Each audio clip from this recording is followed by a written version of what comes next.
भले ही ऐसा लगता हो कि एक्शन मूवीज का फैशन पुराना हो गया है, लेकिन मॉडर्न टाइम्स में ऐसी कुछ मूवीज हैं जिन्होंने अपने ग्राउंडेड और फास्ट पेस एक्शन सीक्वेंसेस से एक्शन मूवीज को रीडिफाइन किया है। और इन्हीं मूवीज के अंदर आती है 2020 में नेटफ्लिक्स पर रिलीज हुई द एक्सट्रैक्शन मूवी, जिसमें क्रिस हेम्सवर्थ के टाइलर रेक के पोर्ट्रेयल ने हम सबको शॉक और इम्प्रेस किया। और जैसा कि इसकी सीक्वल मूवी जल्द ही नेटफ्लिक्स पर आने वाली है, कैसा होगा इस मूवी को और अच्छे से जाना जाए, जिसकी रिक्वेस्ट हमारे सब्सक्राइबर्स ने हमें कई बार कमेंट्स में किया था, जिसके लिए आप सबका बहुत बहुत शुक्रिया। तो चलिए इसी नोट पर जानते हैं 15 अमेजिंग, माइंड ब्लोइंग और awesome the extraction movie facts, वो भी भारी भरकम स्पॉयलर्स के साथ, जहां पर आज आपको पता चलने वाला है कि द एक्सट्रैक्शन मूवी ओरिजिनली किस देश की कहानी होने वाली थी। क्या है इस मूवी के अंदर रणदीप हुड्डा के बढ़े हुए बालों का राज, क्रिस हेम्सवर्थ से पहले टाइलर रेक का पोर्ट्रेयल कौन कौन करने वाले थे, कैसे और कहां शूट किया गया था इस मूवी का आइकॉनिक 12 मिनट का वन शॉट टेक, और फाइनली जानेंगे नेटफ्लिक्स पर सेट किए हुए इसके कई सारे रिकॉर्ड्स और आने वाली सीक्वल मूवी के बारे में। ये और बहुत कुछ आपका इस वीडियो में इंतजार कर रहे हैं, तो देर किस बात की। हे गाइस, मेरा नाम है पंकज सागर और आपका स्वागत है गेमों को हिंदी के एक और फ्रेश वीडियो में। Now without wasting any more time, let's get started. 2020 की एक्सट्रैक्शन मूवी बेस्ड है ओनी प्रेस पब्लिकेशंस की 2014 की सी उदाद नाम की ग्राफिक नॉवल पर, जिसे लिखा है एवेंजर्स एंड गेम के डायरेक्टर्स जो और एंथनी रूसो और American comic book artist Andy parks ने। जहां पर ओरिजिनली इस कहानी का आइडिया जो और एंथनी रूसो का ही था, जो इसे लगभग एक दशक से डेवलप कर रहे थे और वो बेसिकली इस पर मूवी ही बनाना चाहते थे। लेकिन अपने पास्ट प्रोजेक्ट्स में बिजी होने के कारण उन्होंने ओनी पब्लिकेशंस और एंडी पार्क्स के साथ मिलकर इस मूवी पर ग्राफिक नॉवल ही बनाने का फैसला किया, जिसे नेटफ्लिक्स ने अडॉप्ट किया और 2020 में आई द एक्सट्रैक्शन मूवी।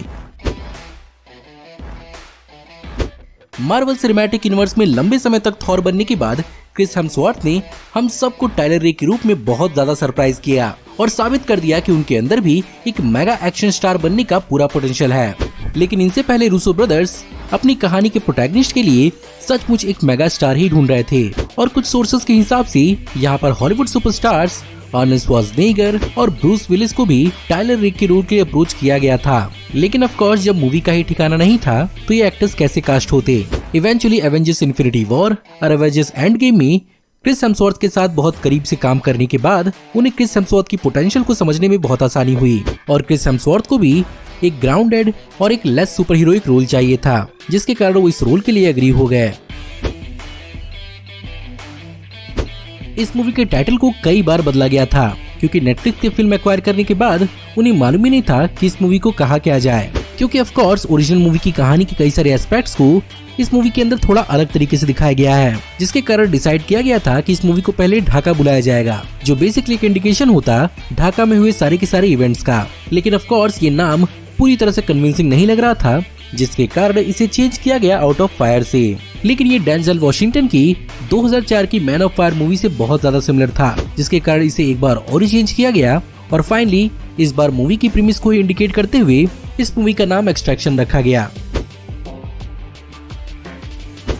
इस मूवी के अंदर रणदीप हुड्डा, जिन्होंने टाइलर रेक के इक्वली बैडएस साजू राव का रोल प्ले किया है, इस मूवी के अंदर उनके बढ़े हुए बालों की भी अपनी एक कहानी है, जहां पर बेसिकली वो अपने बालों को तकरीबन 3 सालों तक बैटल ऑफ साराघ्री नाम की मूवी के लिए बढ़ा रहे थे, जो बेसिकली 12 सितंबर 1897 के बैटल ऑफ साराघ्री पर बेस्ड होती। और इस मूवी के लिए अपना फाइनल लुक भी उन्होंने 2016 में शेयर किया था। लेकिन इसी सेम टॉपिक पर अक्षय कुमार की केसरी मूवी को अनाउंस कर दिया गया, जिसके कारण ये मूवी कैंसिल हो गई। यहाँ पर रणदीप हुड्डा ने गोल्डन टेम्पल में जाकर इस बात की शपथ ली थी कि जब तक बैटल ऑफ साराघ्री मूवी खत्म नहीं होती तब तक वो अपने बालों को नहीं काटेंगे। खैर, मूवी के कैंसिल होने के बाद जब उन्हें एक्सट्रैक्शन मूवी को ऑफर किया गया था तो उन्होंने इनिशियली अपने बढ़े हुए बालों की वजह से एक्सट्रैक्शन मूवी को रिजेक्ट कर दिया था। लेकिन इवेंचुअली उन्होंने गोल्डन टेम्पल से माफी मांगी और अपने बालों को एक्सट्रैक्शन मूवी के लिए थोड़ा छोटा काटा। ये मूवी डायरेक्टोरियल डेब्यू थी सैम हारग्रीव की। अब आप में से जितने भी कोर मार्वल फैंस हैं वो सैम हारग्रीव्स को तो जानते ही होंगे, क्योंकि यही थे जिन्होंने इनिशियली मार्वल सिनेमैटिक यूनिवर्स के अंदर क्रिस इवांस के स्टंट डबल का भी रोल प्ले किया है, और मार्वल सिनेमैटिक यूनिवर्स के अंदर एंथनी और जो रूसो के साथ मिलकर उनकी मूवीज में उन्होंने खुद को स्टंट कोऑर्डिनेटर के रूप में भी साबित किया है, जिसने एंथनी और जो रूसो को इतना ज्यादा इम्प्रेस किया कि उन्होंने इस मूवी को डायरेक्ट करने के लिए उन्हें ही अप्रोच किया। वैसे अगर आपने इस मूवी को ध्यान से देखा होगा तो आपने सैम हारग्रीव को गेटन के कैरेक्टर में भी नोटिस किया होगा, अब भले ही इस मूवी के इवेंट्स को ढाका में होते हुए बताया गया है, लेकिन आयरॉनिकली इस मूवी को ढाका में तो क्या बांग्लादेश में शूट किया ही नहीं गया है। और इस मूवी की शूटिंग का ज्यादातर हिस्सा इंडिया के अहमदाबाद और मुंबई और थाईलैंड के राचाबुरी प्रोविंस में इस मूवी के कई हिस्सों को शूट किया गया है। और क्लाइमेक्स के ब्रिज वाले सीक्वेंस को थाईलैंड के इसी प्रोविंस के लात बुआ खाओ नाम के ब्रिज पर शूट किया गया है, जिसमें छोटे मोटे विजुअल इफेक्ट्स एनहांसमेंट्स भी हुई थी, जहां पर इस सीक्वेंस में 132 व्हीकल का इस्तेमाल किया गया था। और मूवी के बीच में दिखाया हुआ वो चेज सीक्वेंस बेसिकली अहमदाबाद में शूट किया गया था और इसके कुछ हिस्सों को मुंबई में भी शूट किया गया। इस मूवी का सबसे आइकॉनिक सीक्वेंस था वो 12 मिनट का वन टेक सीक्वेंस। लेकिन भले ही इसे वन टेक की तरह दिखाया गया हो, लेकिन असल में इसे अलग अलग 36 सेगमेंट्स को जोड़कर बनाया गया था, जिसमें कई सारे क्लेवर कट्स और एडिटिंग का इस्तेमाल किया गया है। और इसी 12 मिनट की सीक्वेंस को पूरी तरह से प्लान और शूट करने में लगभग 4 से 5 महीनों का वक्त लगा था, जहां पर डायरेक्टर सैम हारग्रीव्स ने इन मोमेंट्स को कैप्चर करने के लिए कैमरा खुद ही संभाला था, और वो भी एक डेयर डेविल अंदाज में, जहां पर उन्होंने खुद को कार्स के ऊपर स्ट्रैप भी किया था और साथ ही साथ उन्होंने हार्नेस का भी इस्तेमाल किया। और बेसिकली यहाँ पर हर एक छोटी से छोटी डिटेल्स को भी पूरी तरह से कोरियोग्राफ किया गया था।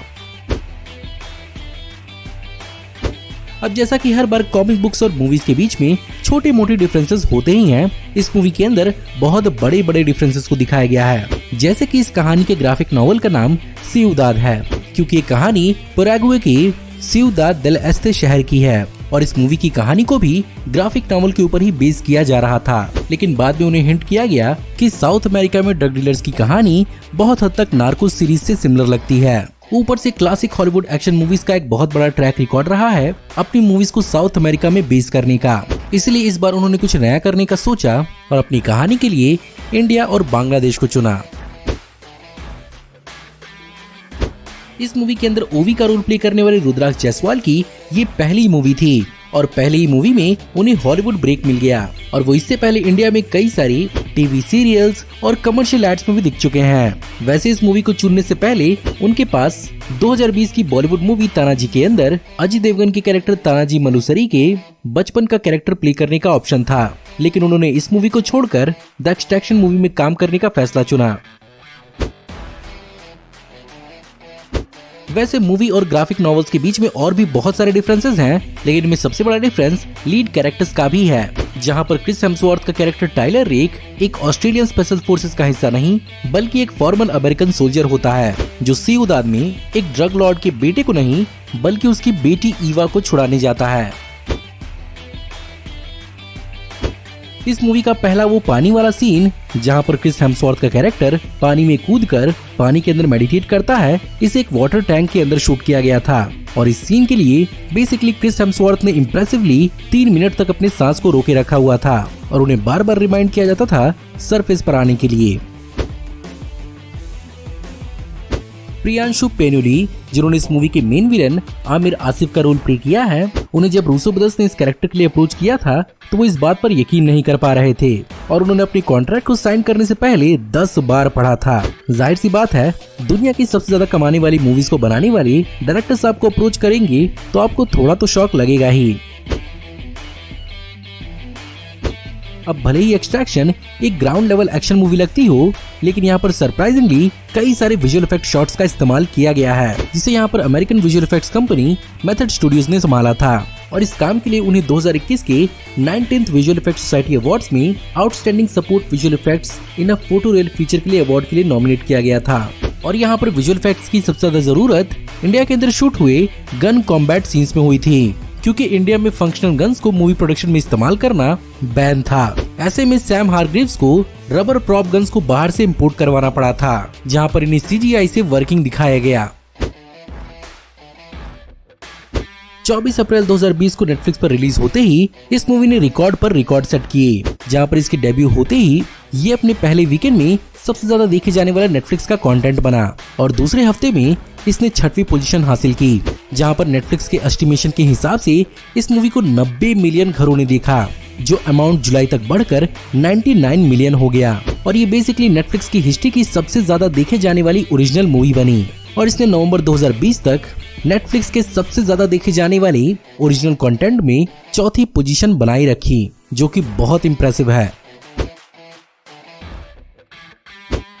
ऑफ कोर्स टाइलर रेक जिंदा है और उसकी कहानी आगे बढ़ रही है और इसकी कहानी को बढ़ाने की शुरुआत इस मूवी की खत्म होते ही मई 2020 में ही हो गई थी, जहां पर जो रूसो ने इसकी आगे की कहानी को लिखना चालू कर दिया था, जहां पर बेसिकली एंथनी और जो रूसो इस कहानी का पूरा एक सिनेमैटिक यूनिवर्स चाहते हैं, जहां पर कुछ रिपोर्ट्स के हिसाब से वो रणदीप हुडा के कैरेक्टर साजू के एक ओरिजिन मूवी पर भी काम कर रहे हैं। खैर इनिशियली सेकंड मूवी की फिल्मिंग ऑस्ट्रेलिया में चल रही थी, लेकिन सितंबर 2021 में कोविड रिस्ट्रिक्शंस के चलते इसकी प्रोडक्शन को चेक रिपब्लिक में शिफ्ट कर दिया गया है, जो बेसिकली एक बहुत बड़ा हिंट है कि अगली मूवी की कहानी मोस्टली बांग्लादेश और इंडिया के आउटसाइड ही होने वाली है। अब फिलहाल टीजर ही लॉन्च हुआ है और हो सकता है कि हमें आगे के ट्रेलर में कुछ और ही हिंट मिल जाए। तो गाइज ये थे 15 अमेजिंग माइंड ब्लोइंग और awesome the extraction movie facts. Of course इस धमाकेदार मूवी के मैं आने वाली सीक्वल का बहुत बेसब्री से इंतजार कर रहा हूँ और उम्मीद करते हैं कि ये मूवी पहली मूवी से भी कहीं ज्यादा बेहतरीन होगी। वैसे इस मूवी को इस साल के अंत तक या अगले साल की शुरुआत तक रिलीज किया जा सकता है। उम्मीद करते हैं कि आपको आज की वीडियो पसंद जरूर आई होगी। अगर आपको आज की वीडियो पसंद आई हो तो इस वीडियो को लाइक जरूर करिएगा। साथ ही साथ अगर आप इस मूवी के बारे में और कोई फैक्ट जानते हो तो हमें कमेंट पे जरूर बताइएगा। इसके अलावा हमारी आने वाली ऐसी औसम वीडियोस को देखते रहने के लिए हमारे चैनल को सब्सक्राइब करिए, बेल वाले आइकन को दबाइए और हमारी वीडियोस को बिना मिस किए एंजॉय करते रहिए। और अगर आप चाहें तो इस वीडियो के लिंक को अपने दोस्तों और ग्रुप्स के बीच में जितना हो सके उतना शेयर करें। Thank you for watching, see you in the next video. Till then take care, good bye.